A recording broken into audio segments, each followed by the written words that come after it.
भगवंतांचं स्मरण करत हा वाला जे श्लोक आहे गोविंद दामोदर स्तोत्रम मधला हा श्लोक गातात। तर ह्याचा अर्थ असा है कि जिन्होंने अपने कर कमल से चरण कमलों को पकड़कर उसके अंगूठों को अपने मुख कमल में डाल रखा है और जो वट वृक्ष के एक पर्णपुट पत्ते के दोनों पर शयन कर रहे हैं, ऐसे बाल मुकुंद का मैं मन से स्मरण करता हूँ। तर इकडे बिल्वामंगल ठाकूर सांगतात भगवंतांचं स्मरण करतात। भगवंतांचं स्मरण करताना त्यांना जे स्मरण होतंय ते भगवंतांचं बाल रूप त्याचं वर्णन करतात। तर ते बाल रूपचं इकडे जे पॉवर पॉइंट प्रेझेंटेशन आहे त्यामध्ये फोटो पण दिलेला आहे। तर हा वाला जे बाल रूप आहे ते बिल्वामंगल ठाकूरांच्या डोळ्यासमोर दिसत असते। ते सांगतात की करार विंदे आपल्या करकमळाने म्हणजे हाताने चरण कमळ पायाला धरून पायाचं जे अंगठा आहे ते अंगठा आपल्या मुखकमल मध्ये घेऊन एक बाल रूप बाल्यावस्थामध्ये भगवंतांचं जे सुंदर असं दृश्य सुंदर असं रूप बिल्वामंगल ठाकूरांना दिसत असते ते बिल्वामंगल ठाकूर या भजन मध्ये सांगतात। तर या भजनचा मेन उद्देश म्हणजे काय, जरी डोळे नसले तरीही भगवंतांना आपण बघू शकतो का हे बिल्वामंगल ठाकूर स्वतः हे भजन मध्ये लिहून देतात। आणि हे जे गोविंद दामोदर स्तोत्रम जे आहे हे सिक्वेन्स मध्ये नसून जसं जसं बिल्वामंगल ठाकूरांना भगवंतांचं दर्शन होत जातं तसं तसं बिल्वामंगल ठाकूर श्लोकची रचना करत जातात। तर पुढच्या श्लोक मध्ये बिल्वामंगल ठाकूर सांगतात, पुढचं जे श्लोक आहे गोविंद दामोदर स्तोत्रम मधला, श्री कृष्ण गोविंद हरे मुरारी हे नाथ नारायण वासुदेवा जिह्वे पिब स्वामृतमेतदेव गोविंद दामोदर माधवेती। भगवंतांचं ते बालरूपचं दर्शन झाल्यानंतर बिल्वामंगल ठाकूरांना दुसरं दृश्य काय दिसतं म्हणजे त्यांना कळतं की आपल्याला संकटातून वाचवणारे कोण आहेत, गोविंद दामोदर माधवेती। आपल्याला फक्त गोविंदच वाचवू शकतात असे विचार करून ते ह्या श्लोकचं रचना करतात। या ठिकाणी भगवंतांचं नाव सांगितलं, भगवंतांचे किती 3-4 नाव घेतलात, श्रीकृष्ण गोविंद मुरारी नारायण वासुदेव तथा गोविंद। हे सर्व जे चिंतन आहे बिल्वामंगल ठाकूर डोळे बंद करून जे जे दृश्य दिसते ते दृश्य ते श्लोकामध्ये कन्वर्ट करून हा स्तोत्रम लिहितात। तर पुढचा श्लोक जे आहे, पुढच्या श्लोक मध्ये वृंदावनच्या लीला, जे बिल्वामंगल ठाकूरांना वृंदावनला जायचं होतं तर ते आता नेक्स्ट पार्ट मध्ये आता वृंदावनला चालले। तर तिकडच्या गोपकन्या जे गोपी आहेत जे भगवंतांच्या जेव्हा भगवंत मथुरेला जातात त्यांच्या विरहामध्ये आणि जेव्हा भगवंत वृंदावन मध्ये असतात तिकडचे लीला आता पुढच्या श्लोक मध्ये बिल्वामंगल ठाकूर सांगतात। तर त्यातला पहिला श्लोक म्हणजे विक्रेतु कामाखिल गोपकन्या मुरारी पादार्पित चित्त वृत्ती दद्यादिकं मोहवशावदर्चद गोविंद दामोदर माधवेती। जिनकी चित्तवृत्ति मुरारी के चरण कमलों में लगी हुई है वे सभी गोपकन्याएं दूध दही बेचने की इच्छा से घर से चली। उनका मन तो मुरारी के पास था, अतः प्रेमवश सुध बुध भूल जाने के कारण दही लो दही इसके स्थान पर जोर जोर से गोविंद दामोदर माधवेती आदि पुकारने लगे। तर इकडे बिल्वामंगल ठाकूर जे सांगतात ते म्हणतात की जेव्हा गोपी दही दूध विकायला जेव्हा वृंदावनच्या गल्ल्यांमध्ये जेव्हा गल्लीमध्ये जातात विकायला दूध दही, तर तेव्हा ते भगवंतांच्या चिंतन मध्ये एवढे रममान होतात की त्यांना कळत नाही आपण कशासाठी आलो काय करतोय। तर डोक्यावर तर माठ आहे दूध आणि दहीचा, विकायला आले दूध दही, तर ते पूर्ण भगवंतांच्या लीलामध्ये भगवंतांच्या विरहामध्ये रममान होऊन दूध घ्या दही घ्या या ठिकाणी जोर जोरात ओरडतात की म्हणतात कोणीतरी गोविंद घ्या कोणीतरी दामोदर घ्या, आणि दुसरे गोपी गात असतात बाजूने गोविंद दामोदर माधवेती। तर असंच एक लीला आहे वृंदावन मधलं, जेव्हा राधाराणींना यशोदा मैया बोलवते, म्हणजे राधाराणी तिकडे यशोदा मैयाच्या नंद महाराजांच्या नंद महालापासून जात असते, तेव्हा यशोदा मैया राधाराणीला बोलवते. राधाराणीला बोलवून तर राधाराणींना एक सेवा देते. राधाराणींना म्हणते की हे राधे तू काय कर, एक माठ देतात, माठ देते. मग यशोदा मैया सांगते की राधे तू आता काय कर, हे दूध जे आहे ना, हे दूध आणि दही ह्याला मंथाने कर, मंथाने करून याच्यातनं माखन बनवून, की हे माखन कृष्ण मुरारी खाणार आहे, तर तू काय कर याला मंथाने कर. तर राधाराणी तर एक्झॅक्टली म्हणजे तिकडनं फिरत असते, कारण की भगवंतांचं दर्शन व्हावं, त्यामुळे ते नंद महाराजांच्या महलापासून आजूबाजूने तिकडे दारासमोरून इकडे तिकडे फिरत असते. तर तेव्हाच यशोदा मैया बोलवते. मग ते मटका वगैरे दिला जातो राधाराणीला मंथानी करण्यासाठी. मग मंथानी करायला दिल्यावर मटका देतात. मग यशोदा मैया बाजूच्या मटक्यामध्ये ठेवतात दूध आणि दही, सांगतात की ह्या मटक्यामध्ये ओतून तू काय कर, मंथानी कर. तर राधाराणींचं शरीर तर इकडे मटक्यापाशी आहे, पण जे मन आणि हृदय आहे ते बाजूच्या रूम मध्ये भगवंत तिकडे झोपलेले असतात, पूर्ण तिकडे असते मन वगैरे, काय चाललंय काय कळत नाही. तर काय करते राधाराणी तिकडे माठ मध्ये मंथाने टाकते, पण दूध आणि दही टाकायचंच विसरते. मग मंथाने जोर जोरात घर घर आवाज येते, 5 मिनिट होते, 10 मिनिट होते. मग यशोदा मैया बाजूच्या रूम मध्ये असते, किचन मध्ये. तर यशोदा मैया तिकडनं आवाज ऐकते, आवाज काहीतरी वेगळा दिसतोय, वेगळा आवाज येतोय. तर यशोदा मैया येते. यशोदा मैया आल्यावर बघते तर काय मंथाने तर सुरू आहे, बघितलं तर माठ मध्ये दूध आणि दहीच नसते. तर राधाराणीला म्हणते, राधे तू काय करत आहे, तुला काय सांगितलं, काय करत आहे. तेव्हा राधाराणी घाबरते, घाबरून म्हणते की मैया तुम्ही काय सांगितलं तेच काम करत आहे, काय करताय बघ एकदा माठेत काय आहे.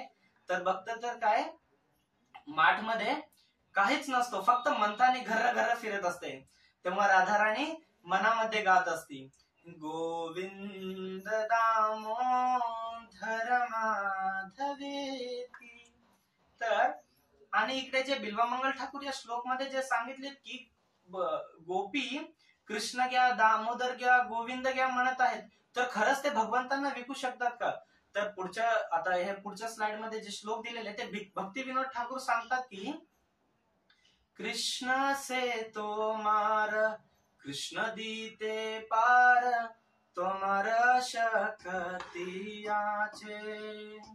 तर इकडे कृष्ण आपके हृदय के धन आहे, इकडे सांगतात की भक्ती विनोद ठाकूर कृष्ण कोणाच्या हृदयाचे धन आहे, ते त्यांच्या शुद्ध भक्तांच्या. तसंच एक गोपी जे विकायला लागलेत म्हणजे हे भगवंतांचे भक्त आहेत, कृष्ण ह्यांचे प्रॉपर्टी आहेत, हे विकू पण शकतात, विकत घेऊ शकतात. जसं की भगवंत साक्षी गोपाल पण भक्तांसाठी विटनेस देण्यासाठी आले, म्हणजे ते भगवंत जे आहेत भक्तांचे प्रॉपर्टी आहेत.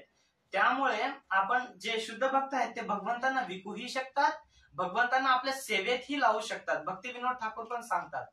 आणि पुढच्या श्लोक मध्ये वृंदावन लीला, अजून वृंदावनच लीला चालू राहणार. आता बिल्वमंगल ठाकूर पुढच्या श्लोक मध्ये सांगतात, गृहे गृहे गोपवधू कदंबा सर्वे मिलित्वा समवाप्य योगम पुण्यानि नामानि पठन्ति नित्यं गोविंद दामोदर माधवेती.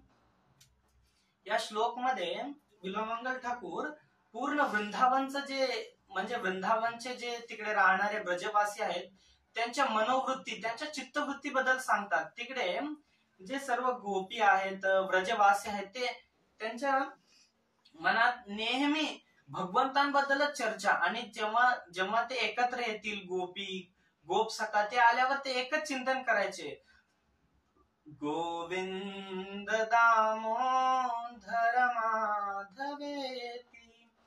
जरी जसे श्रीमद भागवतम मध्ये पण सांगितलं गेलं, जेव्हा नारदजी विचारतात की तुमचे शुद्ध भक्त एकत्र आल्यावर ते तुमचे भक्त आहेत का, कसं कळतंय, तर तेव्हा शास्त्रामध्ये असं सांगितलं गेलं की मच्चित्ता मद्गत प्राणा बोधयंता परस्पर कथयंतश्च माम नित्यम तुष्यंती चरमंती च. तेव्हा असं सांगितलं गेलं की जे माझे शुद्ध भक्त आहेत ना, ते जर दोघ जण एकत्र आले तर ते काय करतील, ते माझं चिंतन करतील आणि कोणाविषयी बोलतील, कोणाच्या लीलाविषयी बोलतील, तर सांगतात की ते फक्त आणि फक्त माझ्याच विषयी. तसं बिल्वामंगल ठाकूर पण इथे तेच सांगतात, गृहे गृहे गोप वधू कदंबा, ब्रज के प्रत्येक घर में गोपांगनाएं एकत्र होने का अवसर पाने पर, जेव्हा गोपींना असा वेळ भेटतो की एकत्र येऊन बोलायचं, तेव्हा झुंड की झुंड आपस में मिलकर, जेव्हा एकत्र पूर्ण ग्रुप मध्ये जेव्हा भेटतात, इकडे एक फोटो पण दाखवलं गेलं की जेव्हा सर्वजण काम आवरून संध्याकाळच्या वेळी गोपकन्या गोपिया सर्वजण एकत्र बसतात, तेव्हा ते आपस में मिलकर उन मनमोहन माधव के गोविंद दामोदर माधव इन पवित्र नामों का नित्य पडा करती है. वृंदावनच्या लीलेमध्ये असं सांगितलं गेलं की जेव्हा हे गोप गोप्या एकत्र येऊन भगवंतांबद्दल चर्चा करत असतात, तर तिकडे बाजूच्या झाडावर पोपट येतात.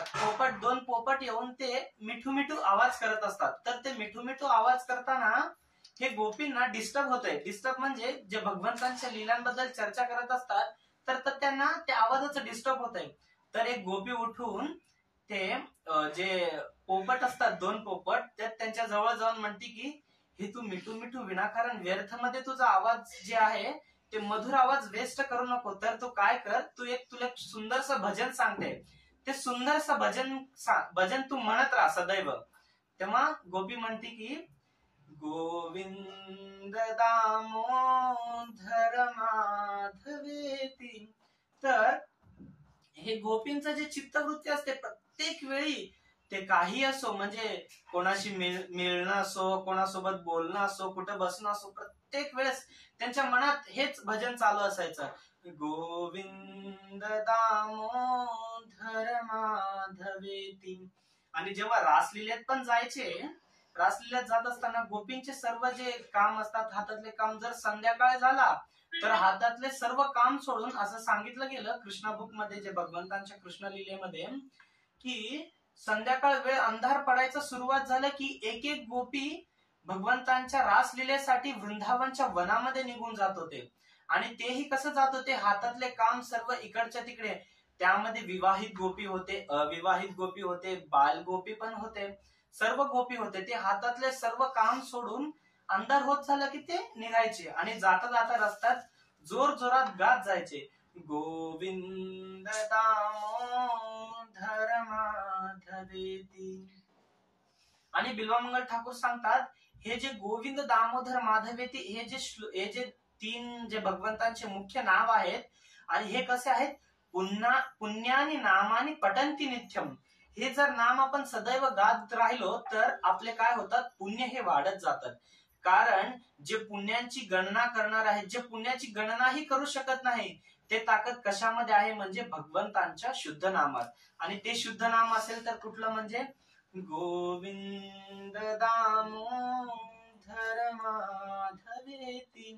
आणि पुढच्या श्लोक मध्ये बिल्वामंगल ठाकूर सांगतात की हे जे नाम आहे फक्त भगवंतांच्या विरहामध्येच घ्यायचं का, तर आपल्या सुखामध्ये, आपल्या दुःखामध्ये काय घ्यायला पाहिजे. आणि पुढच्या इथे ह्या श्लोक मध्ये असं सांगितलं गेलं की जरी भगवंतांपासून दूर जरी असलो, आपल्या घरात जरी असलो, तरी आपण भगवंतांचं नाम घेऊन भगवंतांचं स्मरण करून आपण ते जी लीला आहे त्यामध्ये रममान होऊ शकतो.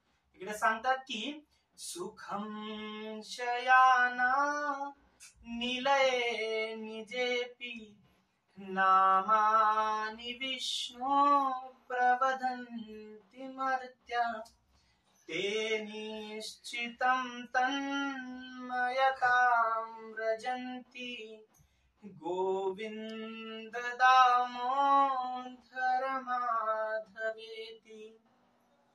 काही गोपी असतात, ते वृद्ध असतात, तर ते जास्त चालू शकत नाहीत, भगवंतांच्या रासलीलेत भाग घेऊ शकत नाही, भगवंतांचं दर्शन घेण्यासाठी नंदमहल पर्यंत येऊ शकत नाहीत. कारण वृंदावनच्या बाकीच्या एरियामधून जे गोपी येणार होते त्यामध्ये वृद्ध गोपी होते, विवाहित होते, अविवाहित होते, बाल्य गोपी पण होते. तर जे वृद्ध गोपी होते, ज्यांना चालता येत नाही, तर ते पण कसं भगवंतांचं नाम घेत होते, ते बिल्वामंगल ठाकूर इकडे श्लोक मध्ये सांगतात, सुखम शयानम निलये निजेपी, अपने घर में ही सुख से शय्या पर शयन करते हुए. म्हणजे जरी चालता येत नसेल तरी त्यांची जर तीव्र इच्छा असेल तर ते घरातल्या झोपलेल्या पलंगवर झोपूनही जर ते भगवंतांचं नाव, कुठलं नाव, गोविंद नाम, गोविंद दामोदर माधवेती, ते निश्चितम तन्मयता, हे जे सुख म्हणजे हे जे घरात असून झोपून पलंगवर असूनही भगवंतांचं नाव जरी घेतले ना, ते कसं, निश्चितम तन्मयता, तन्मयपूर्वक, म्हणजे मनात असं दृढ निश्चय, भगवंत हे नाव ऐकायला पाहिजे, हे जे आपण नाव घेतो ते फक्त आणि फक्त भगवंतांसाठी, निस्वार्थपणे, दुसरा काही उद्देश नाही, एकच उद्देश, ते उद्देश म्हणजे काय, भगवंतांना प्रसन्न करणे आणि भगवंतांचं दर्शन घेणे. जर ते निश्चितम तन्मयताम व्रजंती, या व्रज वृंदावन मध्ये राहून जर आम्ही तन्मयतेने भगवंतांचं नाव घेतलं, कुठलं नाव, गोविंद दामोदर माधवेती, तर इकडे या श्लोक मधून बिल्वमंगल ठाकूर सांगण्याचा प्रयत्न करतात की जरी आपली जर शक्ती नसेल, चालत भगवंतांचं दर्शन घेत, तिकडे मंदिरात जाऊन दर्शन घेणं होत नसेल, तर आपण घरात असलो तरी हे कोणासाठी आहे, जे वृद्ध आहेत, ज्यांना चालता येत नाही, त्या गोपींसाठी बिल्वमंगल ठाकूर सांगतात की ते घरात पलंगवर झोपून देखील भगवंतांचं नाव घेतात. तर इंग्लिश मध्ये असं सांगितलं गेलं की if there is wish there is way, तसं जर इच्छा ते मार्ग, जर आपल्याला इच्छा असेल, मनात दृढ निश्चय असेल, तर आपण घरातल्या पलंगवर झोपून देखील वृंदावनच्या लीलेत आपण प्रविष्ट होऊ शकतो आणि तिथल्या लीलेमध्ये आपण रममान होऊ शकतो. हे बिल्वमंगल ठाकूर या श्लोक मध्ये सांगतात. जे गोपी भगवंतांच्या रास लीलेत वृंदावनच्या निधीवन मध्ये, बाकी वन मध्ये जे रास लीलेमध्ये आनंदाने रममान होत आहेत, त्याच प्रकारचं आनंद हे गोपी, जे वृद्ध गोपी होते, ते घरातल्या पलंगवर झोपून पण घेत होते. तर ते कसं काय, ते इकडे सांगतात. ते निश्चितम तन्मयताम, तन्मय म्हणजे मनातील दृढ निश्चय, आणि तन्मयचा हे शब्दाचा अर्थ बिल्वमंगल ठाकूर सांगतात की तन्मय म्हणजे मनात असं खूप दृढ निश्चय, खूप इच्छा, हे भगवंत ऐकायला पाहिजे, हे नाव जर भगवंत ऐकलं तर भगवंतांचं दर्शन होऊ शकतंय मला. हे जे गोपींचं जे भाव होतं ना, ते खूप म्हणजे खूप श्रेष्ठ भाव होतं. त्यामुळे इकडे बिल्वमंगल ठाकूर सांगतात, जे हे घरात जरी असले तरी हे वृंदावनच्या रासलीलेमध्ये प्रविष्ट झालेले आहेत, हे गोपी सांगतात. तर पुढच्या श्लोक मध्ये इकडे बिल्वमंगल ठाकूर सांगतात, जिह्वे सदैवा भज सुंदरानी, नामानि कृष्णस्य मनोहरानी, समस्त भक्तार्तिति विनाशानी, गोविंद दामोदर माधवेती. हे जिव्हे, तू सदा श्री कृष्ण चंद्र के ही गोविंद, हे दामोदर, हे माधव, इन मनोहर मंजुल नामों का, जो भक्तों के समस्त संकटों की निवृत्ति करने वाले हैं, भजती रहे. तर इकडे बिल्वमंगल ठाकूर जे गोविंद दामोदर स्तोत्रम मधले हे जे श्लोक सांगतात, हे श्लोक रिक्वेस्ट करतात. कोणाला रिक्वेस्ट करतात, तर आपल्या मनाला रिक्वेस्ट करतात. कारण भगवंत देखील उद्धवजींना भगवंत देखील सांगतात, उद्धव मन नाही 10-20.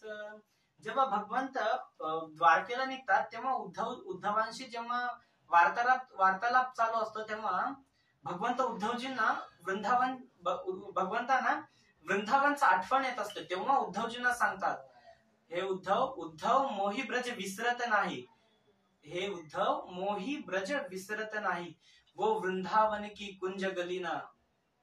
तर भगवंत उद्धवजींना सांगतात की हे जे मन आहे, मन एक आहे, 10-20 मन पण नाहीत, एकच मन असल्यामुळे हे मन काय करते, वृंदावनला जाते. तसं भगवंत मनाबद्दल सांगतात की मन एकच असून आपण एका वेळी एकच चिंतन जर केलो तर आपण त्या गोष्टी सक्सेस होऊ शकतो. तसं इकडे सांगतात, जिव्हे सदैव भजसुंदराणी, नामानि कृष्णस्य मनोहराणी, समस्त भक्तीर विनाशनानी, गोविंद दामोदर माधवेती.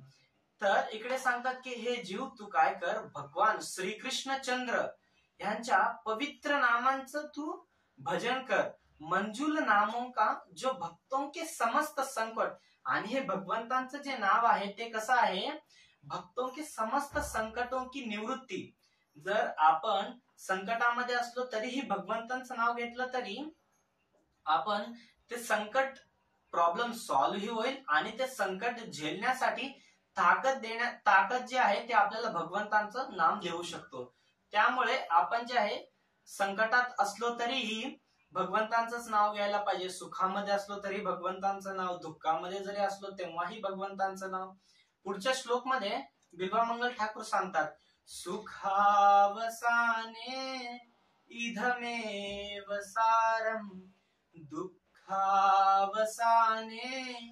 इदमेव गेयम, देहावसाने इदमेव जाप्यम, गोविंद दामोदर माधवेती. जसं की मी मागच्या श्लोक मध्ये सांगत होतो, भगवंतांचं नाव कसं आहे की संकटामध्ये जरी घेतलो तर आपण ते संकट निवृत्ती होते, म्हणजे त्याच्यातून आपल्याला आपलं जे प्रॉब्लेम आहे ते प्रॉब्लेम सॉल्व्ह होऊन जातात. तेच ह्या श्लोक मध्ये बिल्वमंगल ठाकूर सांगतात, सुखावसाने इदमेव सारम, सुख के अंत में यही सार है. जेव्हा आपल्याला खूप आनंद भेटतो ते आनंदाचा सार काय आहे, म्हणजे गोविंद दामोदर माधवेती. जे आपल्याला सुख भेटलेलं आहे ते सुखचं सार म्हणजे ऍट द एंड आपल्याला काय पाहिजे तर गोविंद दामोदर माधवेती, भगवंतांचं जे नाव आहे तेच नाव आपल्याला सुख देणार आहे. आणि दुःखावसाने इदमेव गेयम, दुःख के अंत में यही गाणे योग्य है. जर आपल्या जीवनात खूप संकट आले, खूप दुःख आले, तर आपण आपल्याला प्रॉब्लेमचं सोल्युशन काय आहे, म्हणजे ते भगवंतांचं नावच आहे. दुःख के अंत में यही गाणे योग्य आहे. जर खूप दुःख वाटलं तर आपण काय करायला पाहिजे, गोविंद दामोदर माधवेती. भगवंतांचं जे नाव आहे गोविंद दामोदर माधव, हे नाव आपण स्मरण आणि त्याचं चिंतन करायला पाहिजे. हे नाव आपण स्मरण चिंतन केल्यावर काय होतं, आपले हे जे दुःख आहे ना ते दुःख दूर होतात. आणि पुढे सांगतात, देहावसाने इदमेव जाप्यम. तर पुढे असं सांगितलं गेलं की शरीर का अंत होने के समय भी यही मंत्र जपणे योग्य आहे. जसं आपणही कुठे देहांत झालं तर आपण बी तिकडे शेवटचा, जरी तो शिकलेला माणूस असेल, सायंटिस्ट असेल, डॉक्टर असेल, जरी तो भगवंतांना मानत नसेल तरीही तोही अंत्यक्षणाला म्हणतो की राम नाम सत्य है. तेव्हा अंत्यक्षणी त्याला भगवंतांचा आठवण येतो. तेव्हा त्याला कळतं की या जीवनात आपण कितीही शिक्षण घेतलं, कितीही पैसा कमवला, तर हे जेव्हा हे शरीर निघून जातो तेव्हा आपण मी डॉक्टर आहे, मी इंजिनियर आहे असं म्हणून काही उपयोगच नाही. तेव्हा तोही गायला सुरुवात करतो. जो भगवंतांना मानत नाही, जो शास्त्रांना मानत नाही, तोही गायला सुरुवात करतो, गोविंद दामोदर माधवेती. कारण त्यालाही माहित असते की या जे अंत्यक्षण आहे या क्षणाला फक्त एकच जण वाचू शकतात, ते कोण आहेत, भगवान श्रीकृष्ण आहेत. त्यामुळे तोही तेव्हा गाऊ लागतो. मग पुढच्या श्लोक मध्ये इकडे बिल्वमंगल ठाकूर सांगतात, जीवे रसखे मधुर प्रियत्वम, सत्यम हितम त्वाम परमं वदामि, आवर्ण्येतां मधुराक्षराणि, गोविंद दामोदर माधवेती. हे रसों को चखने वाले जीवे, तुझे मीठी चीज बहुत अधिक प्यारी लगती है, इसीलिए मैं तेरे हित की एक बहुत ही सुंदर और सच्ची बात बताता हूँ. तू निरंतर गोविंद दामोदर माधव इन मधुर मंजुल नामों की आवृत्ती किया कर. तर इकडे बिल्वमंगल ठाकूर आपल्या मनालाच समजवतात, कारण हे मनचं जे गुणधर्म आहे ते भगवद्गीतेत पण सांगितलेले आहे. विषया विनिवर्तन्ते निराहारस्य देहिनां, रसवर्ज रसो अप्यस परम दृष्ट्वा निवर्तते. तर भगवद्गीतेमध्ये पण सांगितलं गेलं की अर्जुन विचारतात हे जीव असं काय आहे, तर तेव्हा भगवंत सांगतात विषयाविनी वर्तनते, हे जे जीव आहे ना ह्याला प्रत्येक वेळेस रसवर्ज्य रसोपेस, प्रत्येक वेळेस काय तर नवीन विषय नवीन नवीन हवा असतो, त्यामुळे ते भौतिक गोष्टीत रममाण व्हायला खूप लवकर अटॅचमेंट होतंय. त्यामुळे तू काय करायचं, बिल्वमंगल ठाकूर सांगतात जिवे रसज्ञ मधुर प्रिय, हे जीव तू कसा आहे, तुला गोड गोष्टी खूप आवडतात, प्रत्येक वेळेस काय तर तुला नवीन हवं असतं, तर तू काय कर, बहुत अधिक प्यारी लागती है, तुला खूप आवडते, तर तू काय कर, मी तुझ्या एक हिताचा गोष्ट म्हणजे तुझ्यासाठी खूप गुड न्यूज आणलंय. काय आणलंय म्हणजे एक बहुत ही सुंदर और सच्ची बात बतातो. हे गुड न्यूज कसं आहे, खरं आहे आणि खूप सुंदर आणि खूपच गोड आहे. तर कसं म्हणजे केशवा माधवा तुझ्या नावात रे गोडवा, रिअल स्वीटनेस आणि मधुराधिपती अखिलम मधुरम, स्वीटर दॅन स्वीटेस्ट. भगवंतांचं नाव कसं आहे, जे गोड आहे, गोड पेक्षाही अधिक गोड. तसं इथं सांगतात बहुत ही सुंदर और सच्ची, एक असं एक गोड आणि खरं गोष्ट आहे. तर पुढे सांगतात की तू निरंतर जप कर. कुठल्या गोष्टीचा जप कर, गोविंद दामोदर माधवेती.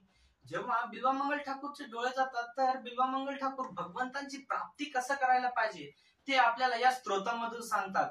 तर आपल्याला बाहेरच्या लोकांना प्रसन्न करण्यापेक्षा पहिला आपल्या जीवाला समजवायला पाहिजे, जीवाला समजवायचं आहे की आपलं हे जे देह आहे, मनुष्य जन्म, हे जे शरीर प्राप्त भेटलेलं आहे आपल्याला, हे जर काय म्हणजे एक्झॅक्टली ह्याचा यूज काय म्हणजे भगवंतांच्या नामचिंतनात आपल्याला रममाण व्हायचं आहे. ते नामचिंतन कुठलं म्हणजे गोविंद दामोदर माधवेती. तर पुढच्या श्लोक मध्ये सांगतात त्वमेव याचे मम देहि जीवे, समागते दंडधरे कृतांते, वक्तव्यमेवं मधुर सुभक्ता, गोविंद दामोदर माधवेती. हे जीवे, मैं तुझे से एक भिक्षा मांगता हूँ, तू ही मुझे दे. वह यह कि जब दंडपानी यमराज इस शरीर का अंत करने आवे, तो बड़े ही प्रेम से गदगद में हे गोविंद, हे दामोदर, हे माधव, इन मंजूल नामों का उच्चारण कर. तर बिल्वमंगल ठाकूर गोविंद दामोदर स्तोत्रमच्या शेवटच्या पंक्तीमध्ये म्हणजे शेवटच्या 2 श्लोकामध्ये येऊन सांगतात की हे जिव्हे रस जीव, हे जे शरीर आहे या मनाला बिल्वमंगल ठाकूर भिक्षा मागतात. तर काय सांगतात, त्वमेव याचे मम देहि जीवे, मी माझ्याच शरीराला भिक्षा मागतो. काय मागतो म्हणजे त्या सांगतो की या जीवाला जेव्हा दंडपाणी यमराजांचं जेव्हा दर्शन होतो, तेव्हा तू दंडपाणी यमराज इस शरीर का अंत करने आवे, तू बडे ही प्रेम से. जसं पोलीस देखील जेव्हा चोराला पकडायला येतात तेव्हा चोर जोर जोरात ओरडत असतो की मी काहीही गुन्हा केलेला नाही, माझ्याकडून काही चूक झालेलं नाही, कृपया करून मला वाचवा. कारण त्या पोलिसांना काय रिक्वेस्ट करत असतो, कारण त्यांच्याकडे ताकद काय असतो म्हणजे ह्याला सोडू शकतात.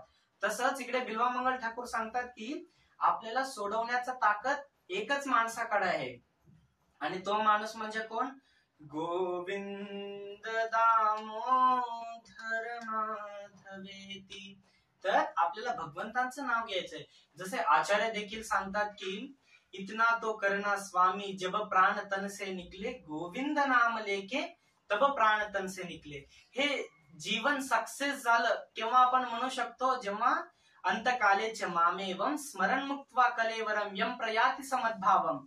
जेव्हा आपला अंतकाल येतो तेव्हा जर भगवंतांचं आपल्याला, जर आपण भगवंतांचं ध्यान करू शकलो, भगवंतांचं जे नाव आहे आपल्या मुखकमलातून जर बाहेर पडत असेल, तर तेव्हा आपलं जीवन सक्सेस झाल्यासारखं. अंत्यक्षणी आपल्या मुखातून भगवंतांचं नाव निघावं म्हणजे आपण जीवनभर भगवंतांचं भक्ती करायला पाहिजे. जसं जे फायनल एक्झाम आपल्याला जर पास करायचं असेल तर आपल्याला वर्षभर अभ्यास करावा लागतो, त्याचप्रमाणे जर अंत्यक्षणी आपल्याला जर भगवंतांचं नाव आपल्या जिभेवर यायचं असेल तर आपल्याला जीवनभर भक्ती करावं लागेल. भक्ती हे वृद्धावस्थेत करण्यासाठी नाही. जसं प्रल्हाद महाराज सांगतात की भक्ती हे वयाच्या 5व्या वर्षापासून करायला पाहिजे. 5वं वर्ष का बर, तर असं सांगितलं गेलं शास्त्रामध्ये, वयाच्या 5व्या वर्षी आपली बुद्धी जी आहे ते विकसनशील येते. विकसनतेच्या म्हणजे क्षमतेवर येते, तेव्हा जे आपण ऐकतो ते आपण आपल्या म्हणजे मनामध्ये डोक्यामध्ये स्थित करू शकतो वयाच्या 5व्या वर्षी. त्यामुळे प्रल्हाद महाराज सांगतात की कमीत कमी वयाच्या 5व्या वर्षी भक्ती सुरू करायला पाहिजे. पुढचं जे श्लोक आहे हे गोविंद दामोदर स्तोत्रम आणि आपल्या सेशनचा लास्ट श्लोक असेल, वेळही संपत आलेला आहे. तर या श्लोक मध्ये बिल्वामंगल ठाकूर भगवंतांचं जे नाव आहेत अजून या ठिकाणी जवळपास 6 ते 7 नाव अजून ऍड होतात. तर श्रीकृष्ण राधा वर गोकुलेश गोपाल गोवर्धननाथ विष्णु जिह्वे पिबस्वामृतमेतदेव गोविंद दामोदर माधवेति. हे जीवे तू श्रीकृष्ण राधा रमण व्रजराज गोपाल गोवर्धन नाथ विष्णू गोविंद दामोदर. इकडे भगवंतांचं नाव बिल्वामंगल ठाकूर भगवंतांचे 10-11 नावं सांगतात. जरी तुला गोविंद दामोदर नाव जरी घेता नाही आलं तरी तू फक्त भगवंतांचं हे नाथ म्हणून जरी तू बोलवला तरी भगवंत ऐकतील. कारण भगवंत श्रीमद भागवतम मध्ये पण सांगितलेलं स्वल्पमप्यस्य धर्मस्य त्रायतो महतो भयत. जरी तू माझ्यासाठी माझं एखादं जरी नाव गेलं स्वल्पमप्यस्य धर्मस्य त्रायतो महतो भयत, तर तुला मी हे जे भौतिक संसार आहे या पुनरपी जननम 84 लक्ष योनीमधून तुला मी मुक्त करेन. तर हे जे बिल्वामंगल ठाकूरांचं जे गोविंद दामोदर स्तोत्रम आहे खूप आणि खूप सुंदर आहे. तर आपण हे म्हणजे आपल्या जीवनात उतरवण्यासारखे श्लोक आहेत. तर इस्कॉन बीड, IYF आणि इस्कॉन सोलापूर प्रत्येक ठिकाणाहून भक्त जॉईन झाले. तर सर्व भक्तांच्या चरणी या दासचा दंडवत स्वीकारा आणि जे काही चुकलं तरी कृपया करून माफ करा. वांछा कल्पतरुभ्यश्च कृपा सिंधु उभयव च पतितानां पावनेभ्यो वैष्णवेभ्यो नमो नमः. हरे कृष्णा. हरे कृष्णा. खूप खूप धन्यवाद प्रोजनचा. आज सुंदर असा क्लास प्रोजन दिला. मागच्या वेळेस तब्येत ठीक नसल्यामुळं काही करता आलं नाही, तर ह्या